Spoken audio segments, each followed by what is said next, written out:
Puno pa rin ang mga warehouse ng bigas sa buong bansa sa kabila ng krisis na kinaharap ng buong mundo pagdating sa presyo ng langis. Ayon sa Department of Agriculture o DA, hindi nakakaapekto sa supply ng bigas ang patuloy na paggalaw sa presyo ng langis na siyang pinangangambahan rin ng mga consumers. Narito ang aking report.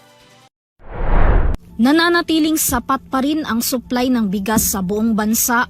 Itong tiniyak ng Department of Agriculture o DA sa publiko sa kabila ng nagtataas ang presyo ng langis sa pandaigdigang merkado na hindi makakailang nakakaapekto rin sa gastos ng farm inputs ng mga magsasaka.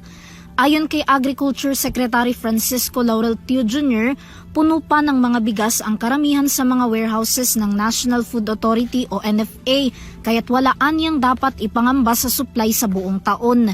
Sakali man daw na magkaroon ng problema, maaaring mag-angkat ang Pilipinas ng bigas sa Vietnam at India.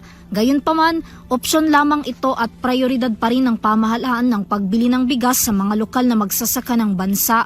Sa ngayon bilang suporta sa buong sektor, nakahanda ang DA na maglabas pa ng karagdagang 20 billion pesos na tulong sa mga farm inputs ng mga magsasaka at 10 billion pesos sa mga mangingisda.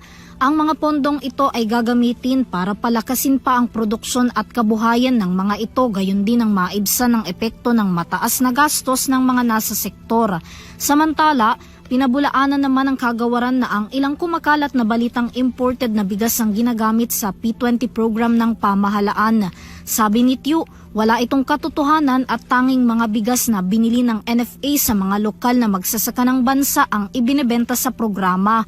Sa ngayon, nagtutuloy-tuloy naman ang bentahan ng DA sa benteng bigas meron na sa iba't ibang lugar sa bansa para kahit papano ay makabawas sa mataas na gastusin ng mga Pilipino sa kabila pa rin ng krisis sa gitnang silangan.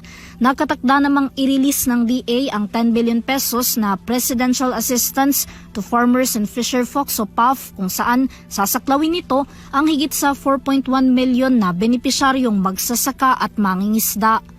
Para sa EuroTV News, Vanessa Cleofas, sumasaludo sa bawat Pilipino.